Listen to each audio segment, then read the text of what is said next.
Hey everybody, it's me, Angel Benton, and it is time for another edition of Angel Sudsy Recap, where we delve into the world of daytime television and we do a few reality shows on the side. And one of those reality shows that we're doing is Vanderpump Rules.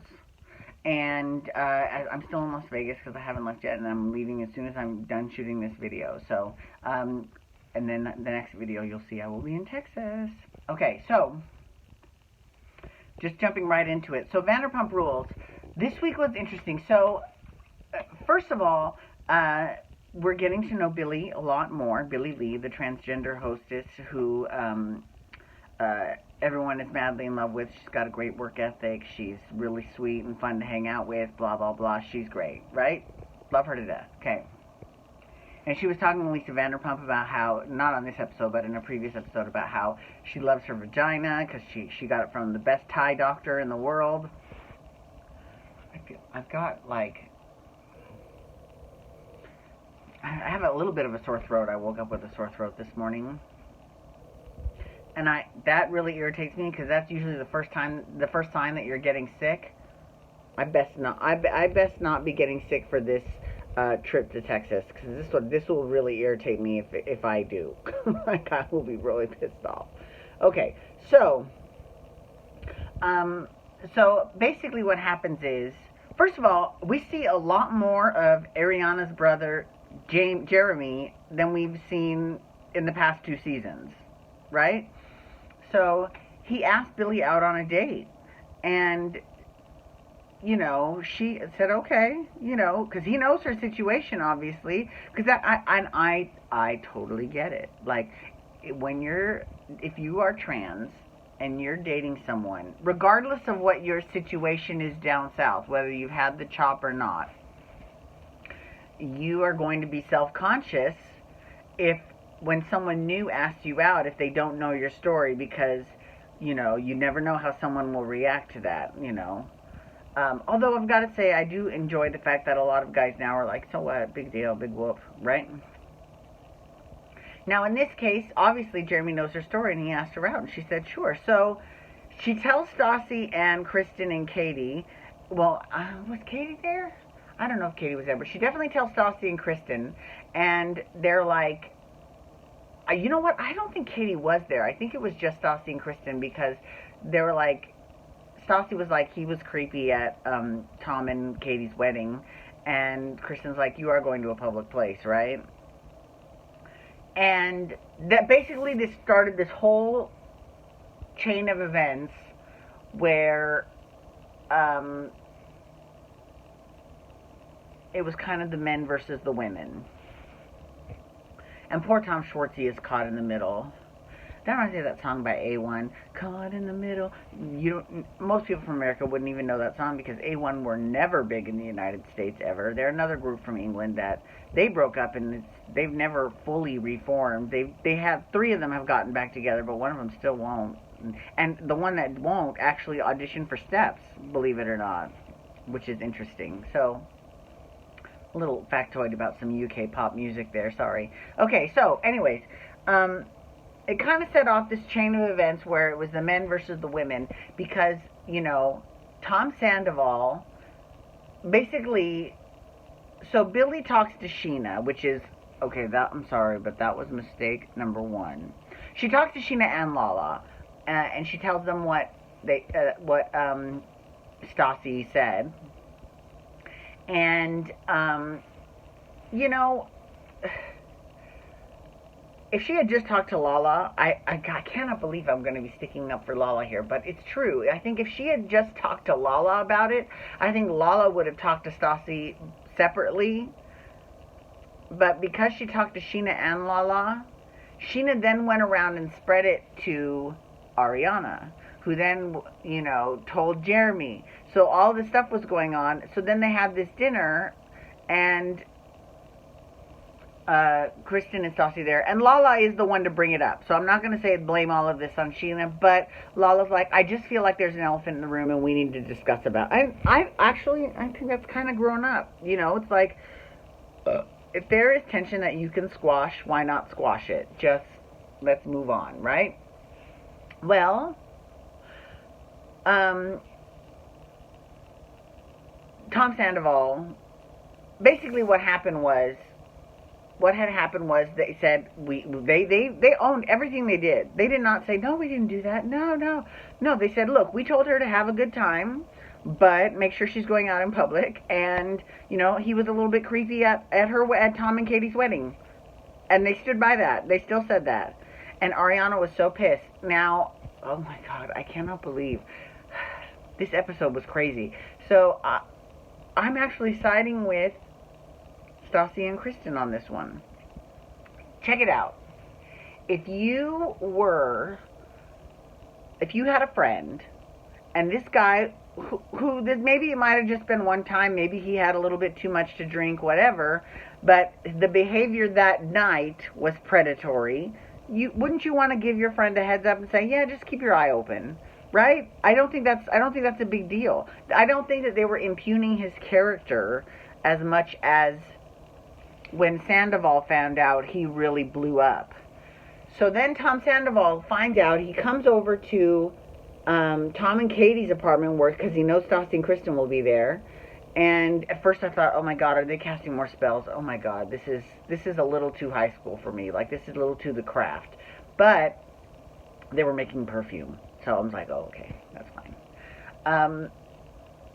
Because, like that whole ritualistic thing of either, cooking or bartending or making perfume. I mean, that's kind of like a little bit of like that whole magic potion sort of ritual. I don't know. But anyways, but it doesn't matter. Okay, I don't want to offend anybody. Okay, so Tom Sandoval comes in and he basically just starts screaming at Stassi and Kristen.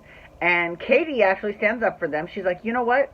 At my wedding, many girls said he went from girl to girl to girl and was, hitting on them aggressively and predatorily. Do I think that he's a bad person? No, but, and he's like, how dare you say that about someone, blah, blah, blah. And, you can't make shit up like that. And they're like, and what's funny is it kind of showed that Sandoval was a little bit full of shit because they showed the footage from the wedding of Jeremy hitting on Stassi. So that's why I'm with Stassi. I mean, if I was Tom Sandoval, and what's funny is Stassi was like, Tom Sandoval wasn't even around when he was hitting on all these girls because he was busy playing his fucking little trumpet. And they showed Tom doing his trumpet solo too. It was great. It was great because, listen, if I was on a reality television program, right? If I'm on a reality show and I hear that something happened at an event that was filmed, why wouldn't he just go to the producers and say, can I see that footage, please? Instead, he goes off half-cocked, and Tom Schwartz is like, I need to stick up for my wife, but on the other hand, Tom is my friend. And Katie didn't, but you know what? Katie didn't need rescuing from Schwartz or from anyone. She was like, you know what? If you came in here just to yell at us, you can leave. And of course, Schwartz still sat on his hands and didn't do anything either way. But yeah, he left, and slams the door, and it was really. I feel like everyone has turned this whole situation into something way more than it really is, right? Because some guy gets drunk and hits on a bunch of girls at a wedding, and now all of a sudden, because of the telephone game. Did you all used to play the telephone game? When I was a little kid, true story, when I was a little kid, I like to play pranks on people, right? So the teacher would say, okay, we're going to play the telephone game. And I want I'm going to whisper something into someone's ear, and then you whisper it, and then you go all around, then we'll see how it ends up, and we'll see how things get distorted. Well, I swear to God, I had to have been like maybe in the 4th grade or 3rd grade. I mean, like, I was little, but I had a little wicked streak. And so they would be like, the sky is blue, the sky is blue, the sky is blue. And then I would be like, I would hear the sky is blue. And I would say, Mrs. Elif smells bad. And then that would get around, and she would be, and then, because I didn't like my teacher, I didn't like her. And she was like, mortified. And I thought that was the most hilarious shit ever. Oh my God. I had to have been like 8 years old, 7 years old. Like, I was young. But I still love doing shit like that. Not necessarily in real life, but like when we play the telephone game, like the actual telephone game, I totally make shit up all the time. It is fucking hilarious. But okay, sorry. I just thought I would share that. Yeah, it was pretty bad. Okay, moving on.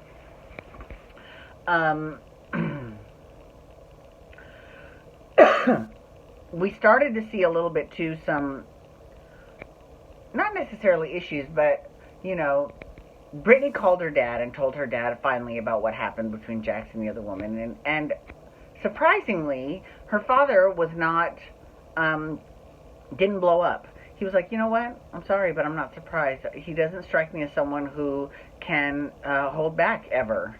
And so she was like, you know, and then he got pissed off at her for telling her father, but really? Are you really going to get mad at her for telling her dad? It's not like she rented a billboard on Sunset Boulevard and told the world, you know. She told her parents, because when you grow, I think nowadays, I think Jax would not be so angry. I think that Jax has, actually, I do think that Jax has sort of matured a little bit in this particular area, so I think that he would probably have not done that. Like, that probably might be a regret from this season, besides the whole cheating thing, but would be when, you know, he got mad at her for telling her father about what happened. And the girls are all like, she's so fine, she could do so much better than Jax. So they tried to set her up with this guy, Adam, this new guy. He's pretty cute, who works at SUR. And, you know, he was just real flirty with her, and she was real flirty back, but that was it. That was nothing happened. And in her confessional, Brittany was crying, and she was like, you know, it really upsets me that no one really can see the good parts of Jax, you know? So, I first of all, if she sees something in him that the others don't, then you know what? Don't give a shit what they say. You do you, girl, right? Because obviously, you will know if you ever reach a point that, okay, this is not healthy, right? Anyways, next week should be good. They go to Mexico. I'm excited about that. All right. So, anyways, thank you so much, everyone, for having a great day. Thanks for having a great day. Actually, I don't know if you're having a great day. You might be having an awful day. Thanks for tuning in to me. And maybe I made your day maybe a little bit better. And you can feel free to follow me on Instagram, Snapchat, and Twitter at Angel Benton. You can hashtag Pump Rules to talk Vanderpump Rules, or you can also hashtag All-Stars 3 because I'm talking about the finale. Lord knows enough time has passed since the finale. I'm not going to be giving any spoilers. Heaven forbid. And you can hit that subscribe button on my YouTube channel to get my YouTube videos sent to your email inbox every single day. And also, you can look around that channel for my Storytime with Angel Benton series, where I tell stories about my life not having anything to do with television. Alrighty, everyone. Have a great day. Peace out. Wubba, wubba, wubba. See you in Texas.